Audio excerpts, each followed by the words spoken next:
Hello and welcome to the wonderful world of economics. Yes, friend. As you know that we have started the journey of different forms of market, जो हमारा 12th में 5th chapter है. Now today we are going to add one more piece of knowledge in this journey, that is what is monopolistic competition. Now students, हमने देखा कि किस तरह से ये जो मार्केट है वो डिफरेंट बेसिस पे डिवाइड हो रहा है. हमने मार्केट को देखा on the basis of time पे, on the basis of locality पे और on the basis of competition में. जब हम कंपटीशन के बेस पे डिस्कस किया तो एक था परफेक्ट कंपटीशन और दूसरा था इम्परफेक्ट कंपटीशन. इम्परफेक्ट कंपटीशन में हम एक मार्केट जो है वो डिस्कस कर चुके हैं ऑलरेडी, बहुत इजी था, दैट इज़ मोनोपोली मार्केट. आज हम देख रहे हैं एक दूसरा imperfect market, that is monopolistic competition या मोनोपोलिस्टिक मार्केट सिचुएशन. नो क्या है ये मोनोपोलिस्टिक मार्केट सिचुएशन? नो ये जो मार्केट है बहुत इजी है और बहुत इजीली हम समझेंगे. As you know that simplicity is our main motto. Now हम देखेंगे इस मार्केट में ना दो मार्केट के बेस्ट फीचर्स का ब्लेंडिंग है. ब्लेंडिंग यानी मिक्सिंग है. ये मार्केट दो मार्केट के फीचर्स को ऐड करके बना है. और वो दो मार्केट कौन से हैं? एक परफेक्ट मार्केट और दूसरा मोनोपोली मार्केट. कुछ बेस्ट फीचर परफेक्ट मार्केट के, कुछ बेस्ट फीचर्स मोनोपोली मार्केट के, दोनों को जब हम प्लस करेंगे ना तो you will get the monopolistic competition. देखो ऐसे फार्मूला में भी दिखा सकते हैं. Monopolistic competition means blending of perfect competition plus monopoly market condition. दोनों का ब्लेंडिंग है.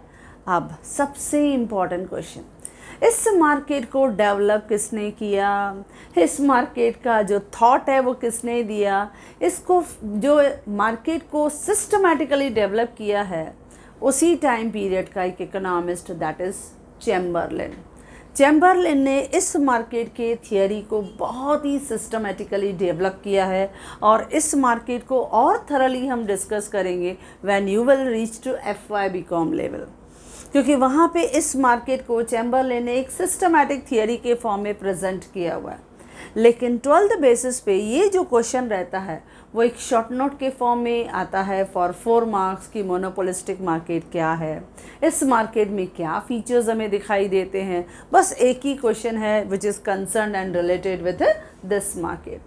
तो monopolistic market as we said कि this is imperfect type of market where you will find it the goods are very close substitute to each other.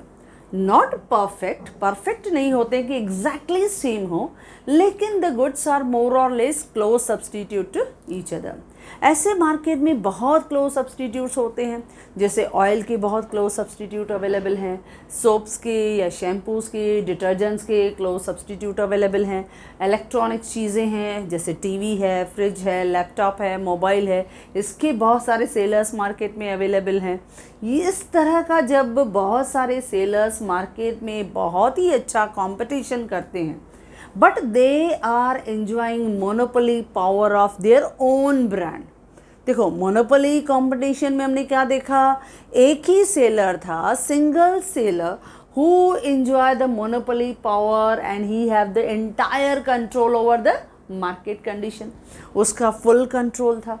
लेकिन इस market में जो degree of monopoly है वो थोड़ा लिमिटेड हो जाता है, क्योंकि सेलर्स बहुत ज़्यादा हो जाते हैं और गुड्स क्लोज सब्सटीट्यूट है. तो मोनोपोली पावर की जो डिग्री है वो लिमिटेड हो जाती है, क्योंकि each seller will enjoy the independent price policy and output policy. क्योंकि हर सेलर अपने प्रोडक्ट का प्राइस भी खुद डिसाइड करता है, आउटपुट भी खुद डिसाइड करता है, और किस तरह से उसको मार्केट में वो सेल करेगा, सेलिंग कॉस्ट कैसे होगी, हर चीज़ they will decided by themselves, वो डिसाइड करते हैं. तो ये है मोनोपोलिस्टिक मार्केट कंडीशन, जो इम्परफेक्ट टाइप का एक मार्केट सिचुएशन है, where goods are close substitute, not perfect, पूरी तरह से परफेक्ट नहीं रहते हैं, but they are similar one. वो सिमिलर गुड्स रहते हैं जो on the basis of price, कभी क्वालिटी के बेसिस पे हम उनको डिफ्रेंशिएटेड करते रहते हैं. तो ये है इस मोनोपोलिस्टिक मार्केट का एक शॉर्ट इंट्रोडक्शन, जिसमें हमने क्या देखा कि ये मोनोपोलिस्टिक मार्केट कंडीशन जो है किसने डेवलप किया दोस्तों, दैट इज़ चैम्बरलेन ने। इस मार्केट में यू विल फाइंड इट कि ब्लेंडिंग यानी mixing of two market you will find, that is perfect competition plus monopoly market. इस मार्केट में परफेक्ट कंपटीशन के भी बहुत सारे फीचर्स आपको दिखाई देंगे और मोनोपोली मार्केट के भी फीचर्स आपको दिखाई देंगे। क्यों? क्योंकि हर प्रोड्यूसर अपने ब्रांड का मोनोपोली पावर एंजॉय करता है। They enjoy the monopoly power of their own brand. वो उसकी प्राइस खुद डिसाइड करेगा, वो उसकी आउटपुट पॉलिसी खुद डिसाइड करेगा। जैसे सपोज मैं लैपटॉप का एग्जांपल दूँ तो लेनोवो ब्रांड है, he is enjoying the monopoly of its own brand. HP है, it also enjoy the monopoly power of its own brand. Acer है, he will enjoy the monopoly of its own brand. Dell का अगर laptop है तो it will enjoy the monopoly of its own brand. तो इस तरह से electronics का मार्केट हो, ऑटोमोबाइल्स का मार्केट हो, या फैब्रिक का मार्केट हो, गारमेंट्स का मार्केट हो, या सपोज ऑयल्स, सोप्स हो, या डिफरेंट टाइप के प्रोडक्ट्स हो, इनमें यू विल सी दैट बहुत सारे सेलर्स हैं, लेकिन हर सेलर अपने ब्रांड का मोनोपोली पावर एंजॉय करता है। ओके फ्रेंड्स, अब आते हैं, ये तो इंट्रोडक्शन था जो आपको सिंपल वे में 2-3 लाइंस में आपको बताना है।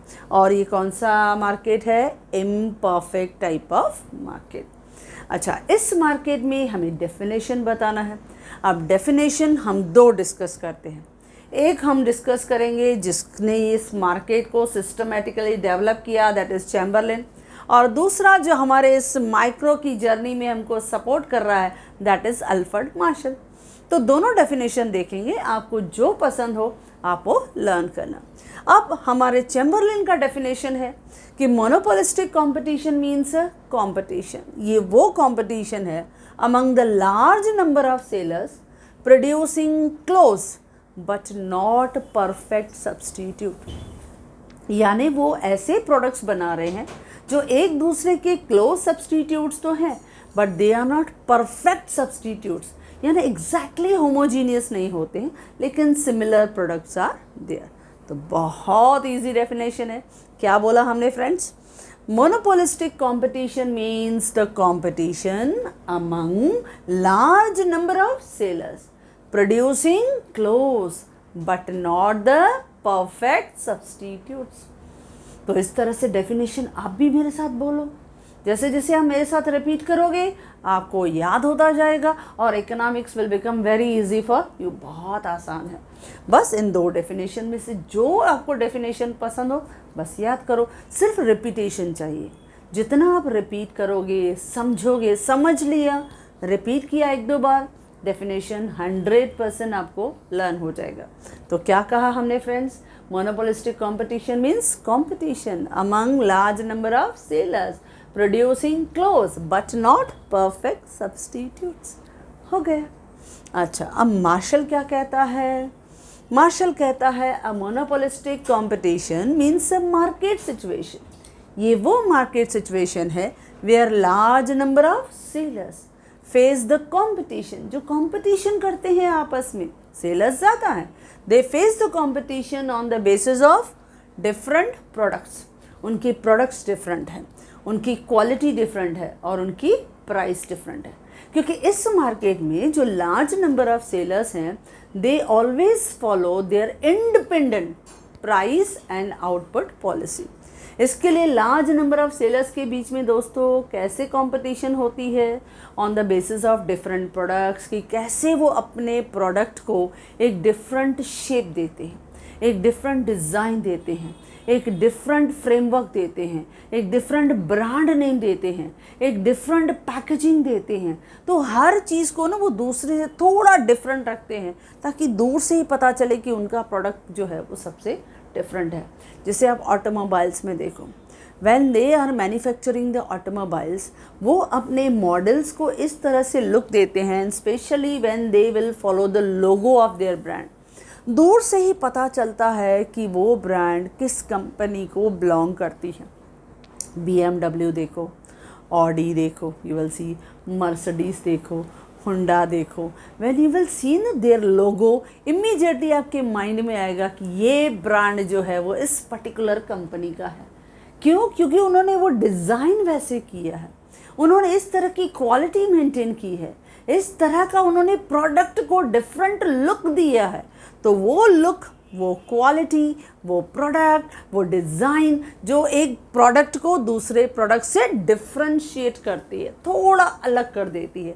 यानी इससे क्या होता है? प्रोडक्ट डिफ्रेंशिएशन, जो इस पर्टिकुलर मार्केट का बहुत ही इम्पॉर्टेंट फीचर है।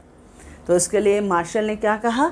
Monopolistic competition is a market situation where large number of sellers face competition on the basis of different products, quality, price etcetera. आप क्या क्वालिटी देते हो, किस तरह से कस्टमर को सर्विसेज देते हो, किस तरह की प्राइस आप चार्ज करते हो, ये मार्केट में बहुत इम्पॉर्टेंट रोल प्ले करता है। ओके फ्रेंड्स, अब इन दोनों डेफिनेशन में से एनी वन डेफिनेशन आपको लर्न करना है। आइदर चैम्बरलिन का डेफिनेशन जो कहता है monopolistic competition means competition among large number of sellers producing close but not perfect substitute, या मार्शल, इसने भी बहुत इजी डेफिनेशन दिया है। उसने कहा monopolistic competition means a market situation where large number of sellers face the competition on the basis of different products, quality या price etcetera. जो आपको याद पड़े, जो इजी लगे, क्योंकि इजी अगर आपको लग गया, इजी समझ में आ गया, बस हमें वो डेफिनेशन देना है। डजेंट मैटर कि वो चैम्बरलिन का है या मार्शल का है, बस एक डेफिनेशन आपको देना। ओके दोस्तों, तो चलते हैं आगे। अब ये था डेफिनेशन, हो गया इंट्रोडक्शन लिखा पहले ए पार्ट, उसके बाद मीनिंग का पार्ट ख़त्म हो गया। अब आते हैं थर्ड पार्ट, जो हमारा क्वेश्चन कहता है explain features of monopolistic competition, कि मोनोपोलिस्टिक कंपटीशन में कौन कौन से फीचर्स हमें दिखाई देते हैं।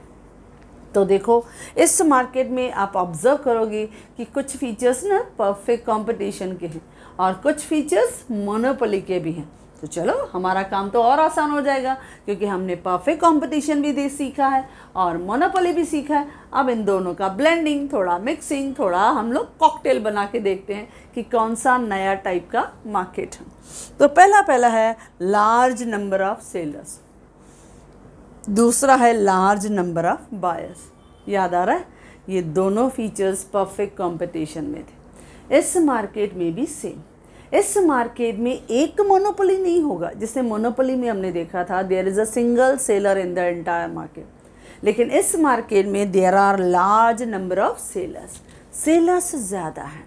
व्हेन सेलर्स ज़्यादा हो जाएंगे तो each and every seller will provide their own product in the market, क्योंकि यहाँ पे क्लोज सब्सटीट्यूट हो जाएंगे मार्केट में अवेलेबल, नॉट एग्जैक्टली परफेक्ट, जैसे हमने पढ़ा डेफिनेशन में चैम्बरलिन के कि वो परफेक्ट सब्सटीट्यूट नहीं होंगे, लेकिन गुड्स जो है वो क्लोज सब्सटीट्यूट रहेंगे। तो एटलीस्ट कस्टमर के पास एक ओपन ऑप्शन होगा, वैरायटी होगा, he will choose the product as per its own choice. क्योंकि हमारे पास अगर चॉइस नहीं है, वो जो हमने मोनोपोली में देखा था, लेकिन यहाँ पे कस्टमर के पास चॉइस है, because here so many sellers are there. तो each seller will provide its own product, और वो अपना प्रोडक्ट प्रोवाइड करेगा। भले एकदम परफेक्ट नहीं है, लेकिन सिमिलर तो है, सेटिस्फैक्शन तो है। तो इसके लिए इस मार्केट में वी विल फाइंड कि there are large number of sellers competing with each other. हर जो सेलर है वो कॉम्पिटिट कर रहा है इन दिस मार्केट, हमने पढ़ा है on the basis of different products, quality, price, competition चल रहा है, हेल्दी कंपटीशन चल रही है। इसके लिए one seller can not influence the price और आउटपुट। देखो फ़ायदा हो गया ना, क्योंकि बहुत सारे सेलर हैं, तो कोई भी एक सेलर प्राइस को अफेक्ट नहीं कर सकता है, कोई भी एक सेलर आउटपुट को कंट्रोल नहीं कर सकता है। तो ये कस्टमर के लिए बहुत अच्छा होता है। तो इस मार्केट में बहुत ही पॉजिटिव जो है फीचर्स हमें दिखाई देता है कि there are large number of sellers, sellers बहुत ज़्यादा होते हैं। इसके लिए कस्टमर को बहुत अच्छी वैरायटी मिल जाती है, बहुत मल्टीपल चॉइस मिल जाती है, and customer will be more satisfied to choose its own product as per its own taste, preference, choice, custom, fashion etcetera, okay, या इवन इट्स ओन बजट, उसको जो बजट में सूट करेगा वो प्रोडक्ट वो चूज करेगा, ओके। नाउ सेकंड है large number of buyers.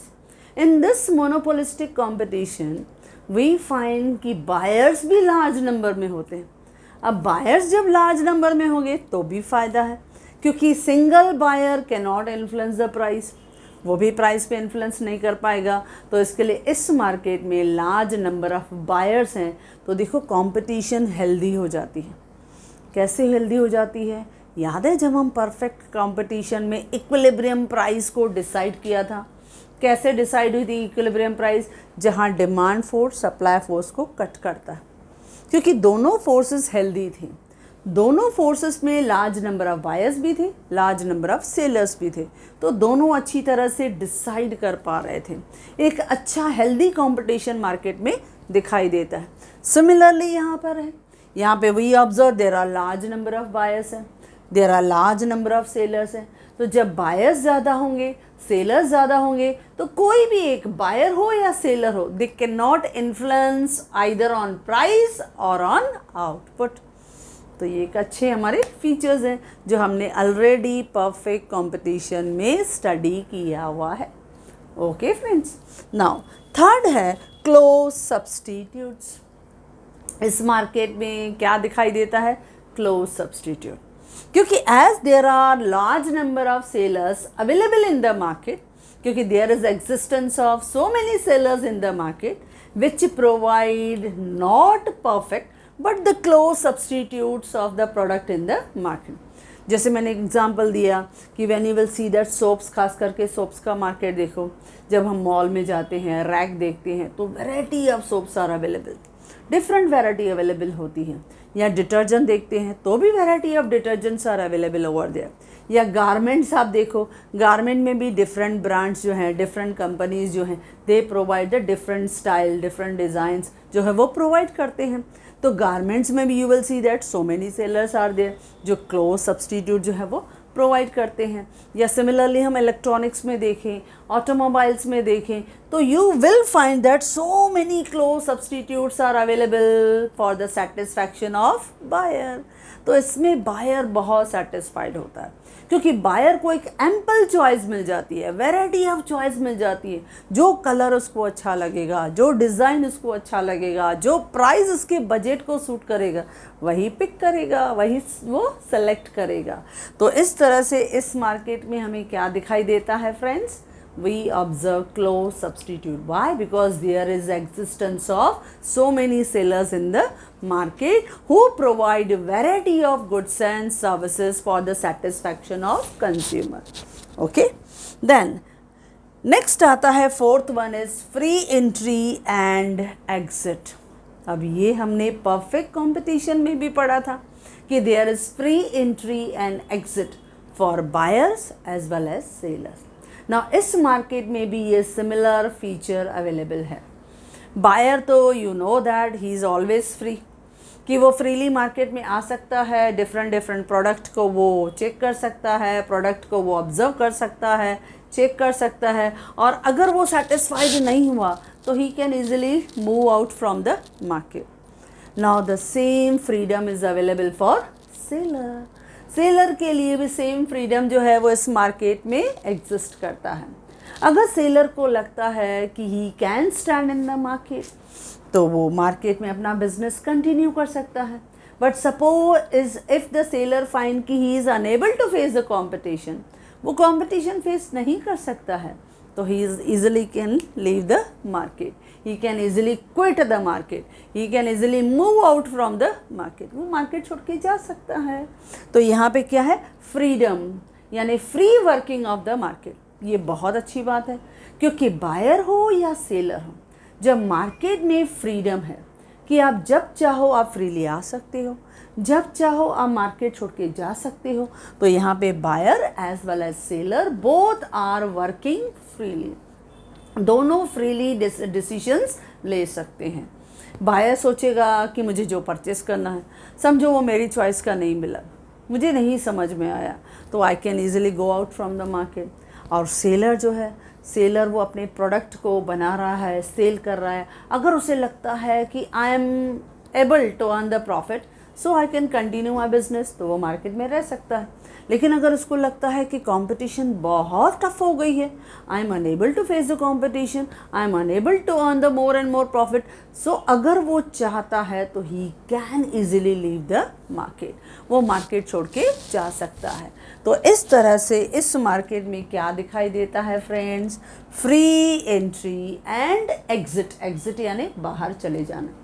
आप जब चाहो फ्रीली मार्केट में आ सकते हो as a buyer and seller, आप जब चाहो मार्केट छोड़ के बाहर जा सकते हो, that is exit from the market. Clear friends? Now fifth one है प्रोडक्ट डिफरेंशिएशन।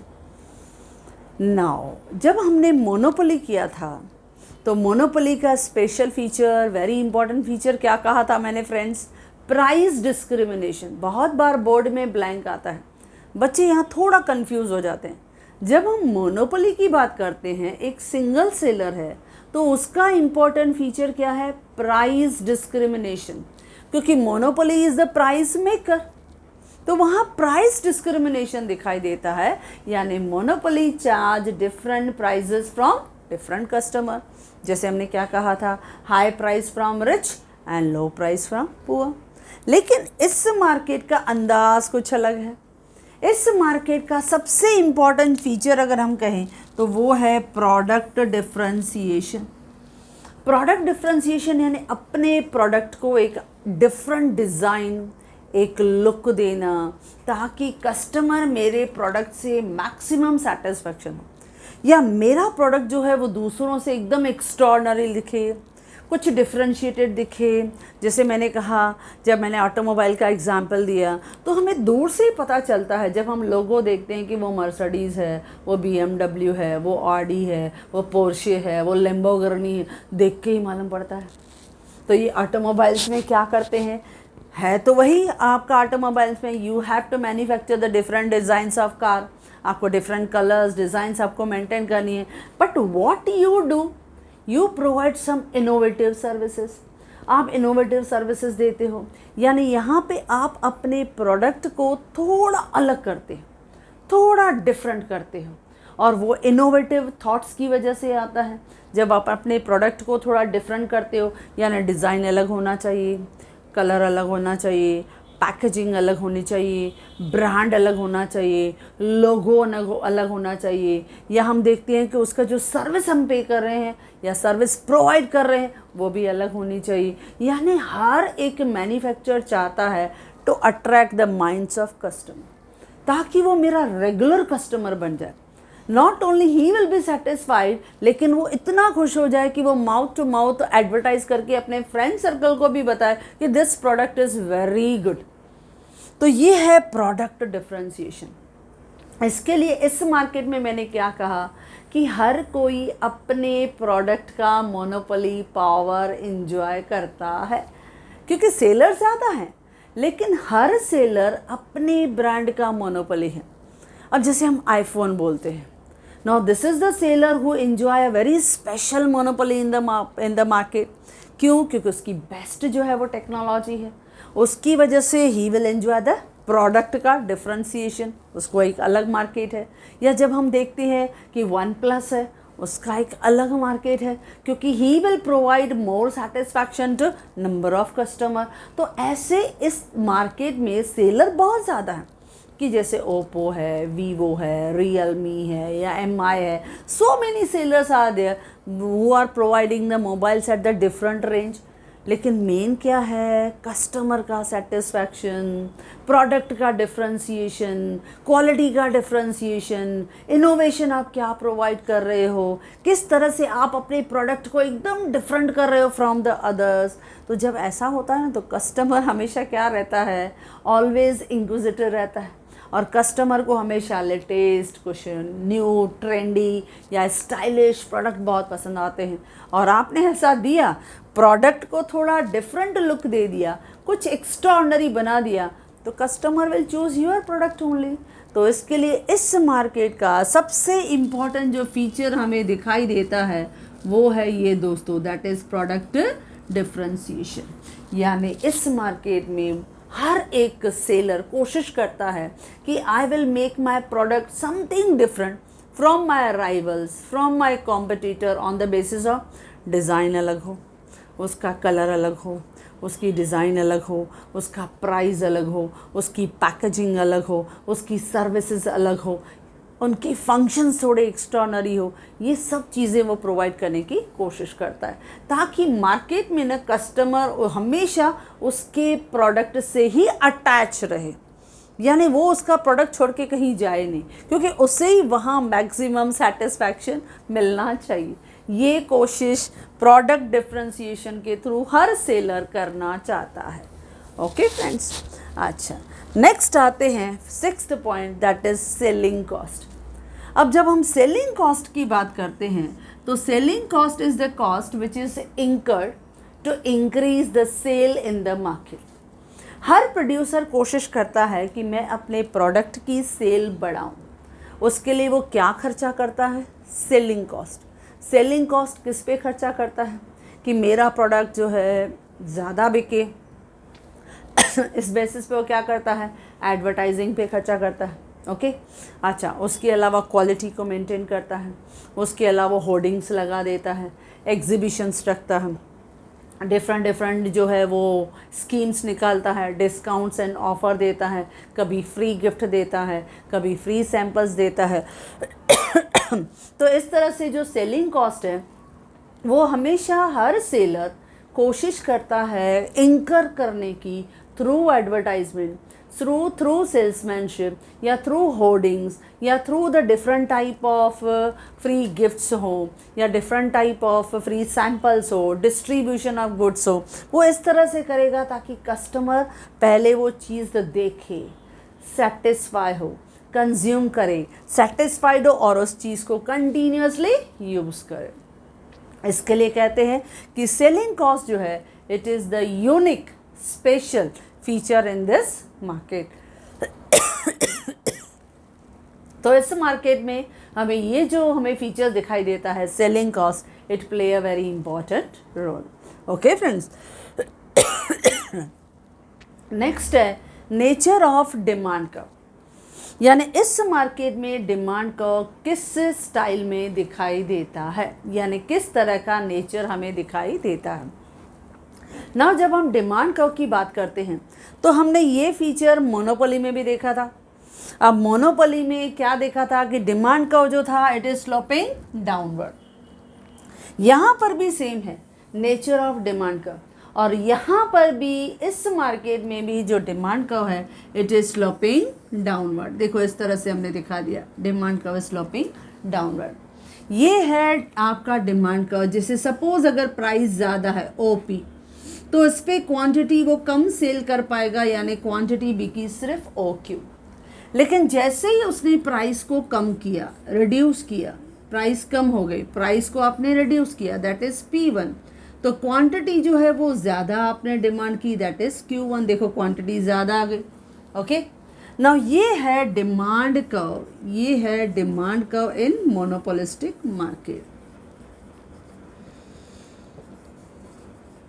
डिमांड कर्व इन मोनोपोलिस्टिक मार्केट। नाउ डिफरेंस ये है कि दोनों मार्केट में सेम डिमांड कर्व बराबर स्लोपिंग डाउनवर्ड, लेकिन ये डायग्राम जो रहता है जो हमें मोनोपोलिस्टिक में दिखाई देता है इसमें हमें फ्लैटर स्लोप दिखाई देता है। कौन सा स्लोप? Flatter slope. क्यों भाई फ्लैटर स्लोप? वाई हमने फ्लैटर स्लोप कहा? क्योंकि इस मार्केट में सेलर्स ज़्यादा है, इसके लिए क्वांटिटी ज़्यादा है। जब सेलर्स ज़्यादा, क्वांटिटी ज़्यादा, तो वो डायग्राम कैसे जाएगा? फ्लैट जाएगा। जबकि अगर सपोज़ एक मोनोपोली रहता है तो उसका मार्केट में स्लोप क्या रहेगा? स्टीपर दिखेगा, स्टीपर, वो स्टीप रहेगा। लेकिन जब हम मोनोपोलिस्टिक की बात करते हैं तो वो डायग्राम कैसा जाएगा? वो थोड़ा फ्लैट जाएगा।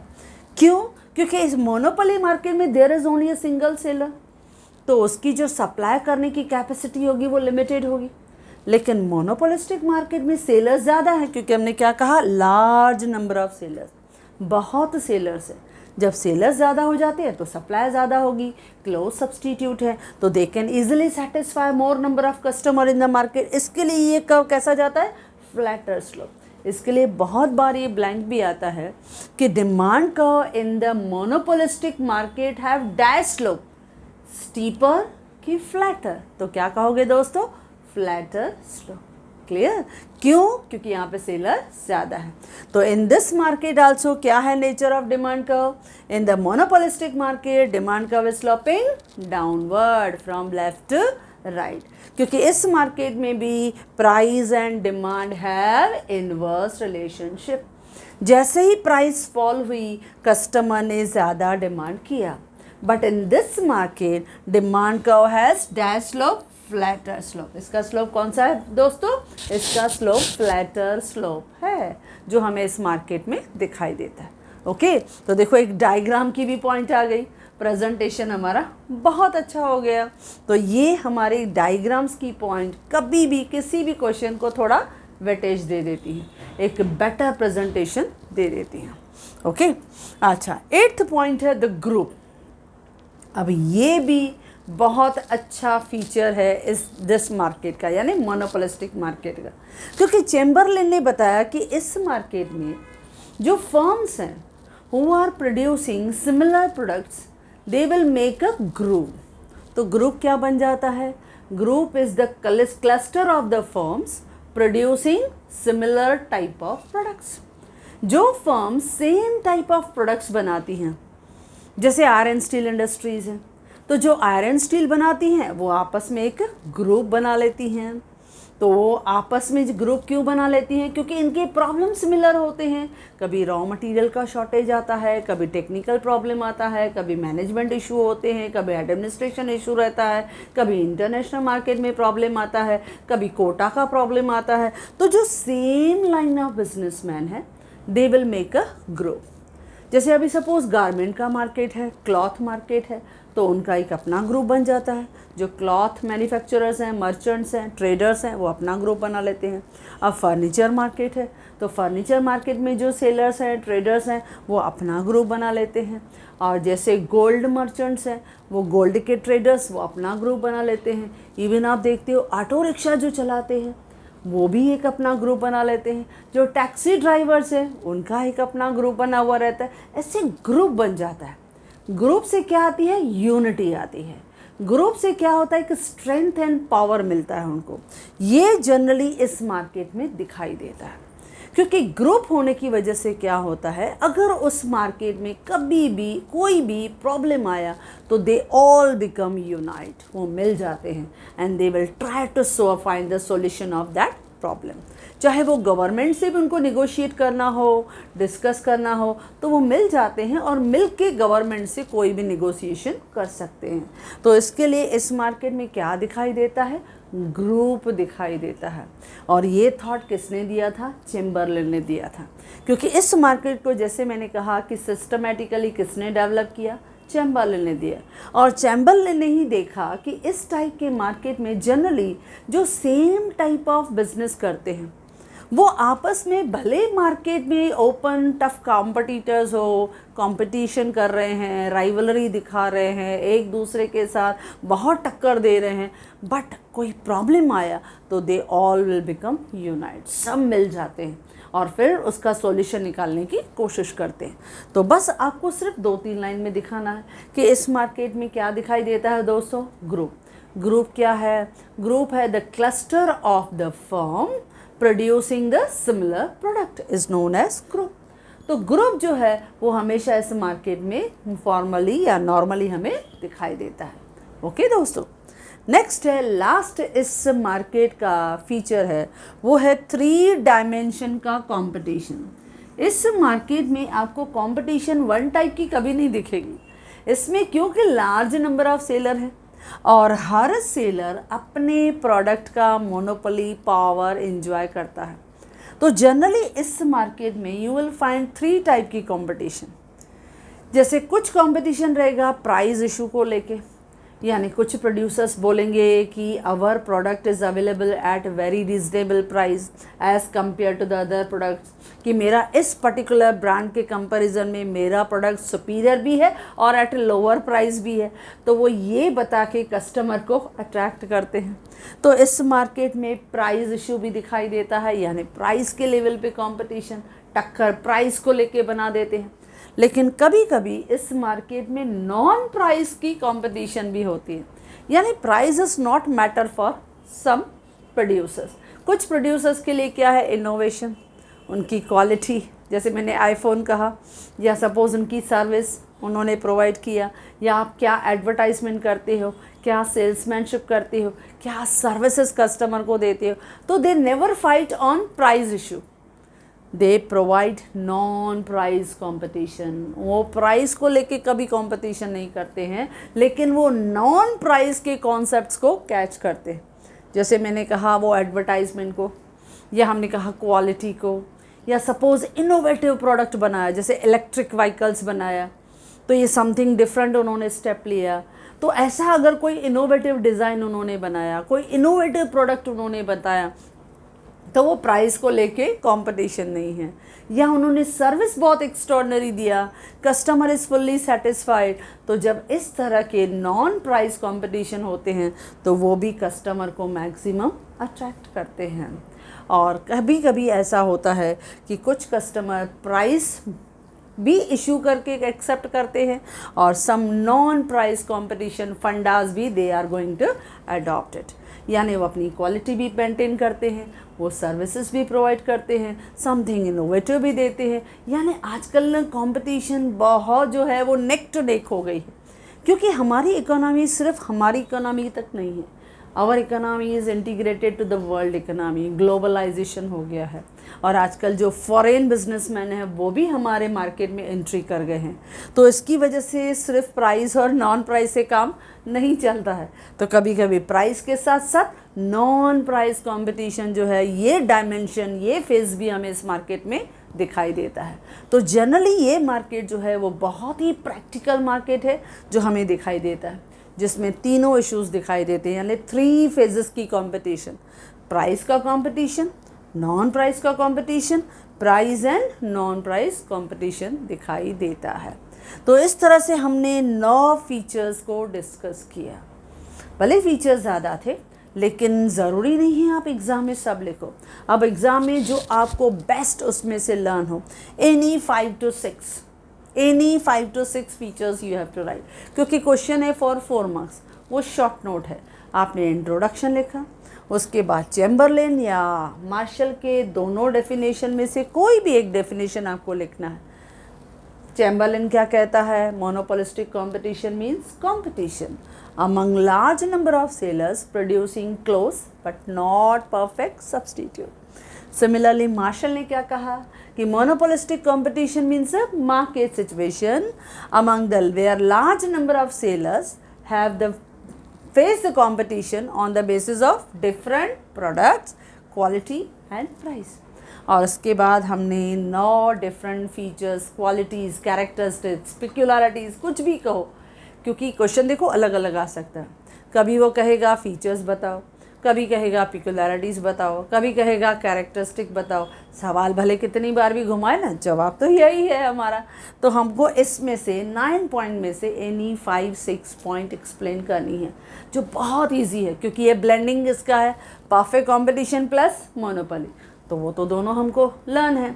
जैसे फ्री आप देख रहे हो सिस्टम है यहाँ पे, यानी फ्री फोर्सेस चल रहे हैं बायर्स और सेलर का, तो large number of sellers, large number of buyers, close substitute, free entry and exit, ये तो 4 आपके परफेक्ट कंपटीशन के ही 4 फीचर्स तो रेडी हो गए। उसके साथ साथ थोड़ा तड़का लगा दो, product differentiation and selling cost, best हो जाएगा। और उसमें अगर डायग्राम की पॉइंट आ जाती है, नेचर ऑफ डिमांड का which is sloping downward from left to right, तो जब डायग्राम आ जाता है, लेकिन फिर से कहूँगी, जब आप डायग्राम ड्रॉ कर रहे हो तो लेबलिंग बहुत अच्छी तरह से करो दोस्तों, यानी लिखो, जैसे डीडी मैंने लिखा, डिमांड कर्व इन कौन सा मार्केट, मोनोपोलिस्टिक मार्केट, कौन सा स्लोप है, फ्लैटर स्लोप। क्यों है फ्लैटर, बस हमको मालूम है क्योंकि सेलर्स ज़्यादा है। मोनोपोली में एक ही सेलर है तो एक बंदा लिमिटेड क्वांटिटी देगा, इसके लिए वो स्टीपर। लेकिन क्योंकि यहाँ ज़्यादा सेलर्स हैं इसके लिए फ्लैट है। तो नेचर ऑफ डिमांड का विथ डायग्राम डाल दिया, 4 में से 4 मार्क्स आपको मिलेगा, कोई आपकी मार्क्स छीन ही नहीं सकता। इस तरह का प्रेजेंटेशन आपने बता दिया। The group and the 3 dimension का कंपटीशन जिसमें प्राइस, नॉन प्राइस और नॉन प्राइस कंपटीशन तीनों। तो इस तरह से हमने 9 पॉइंट्स डिस्कस किया। पॉइंट्स हम थोड़ी ज़्यादा लिखते हैं क्योंकि कभी समझो टेंशन की वजह से, समझो एग्ज़ाम में आप बैठे हो तो अगर 1-2 पॉइंट भूल भी गए तो भी टेंशन नहीं, हमारे लिए तो इजी है इकोनॉमिक्स। आपने इजीली समझ लिया, मेरे साथ साथ आपने हेडिंग भी रिपीट कर लिया, 5-6 पॉइंट्स आपको लर्न हो गए, यानी 4 में से 4 mark if you have given the diagram for the support of this short note. Okay दोस्तों, तो जिस तरह से ये क्वेश्चन मैंने आपके साथ डिस्कस किया, in the same way I have provided on my website. Yes friend, if you like this video, अपने दोस्तों के साथ शेयर करना तो बनता ही है। Please do help them, and if you want my handwritten notes, the link is given in the description box. Thank you.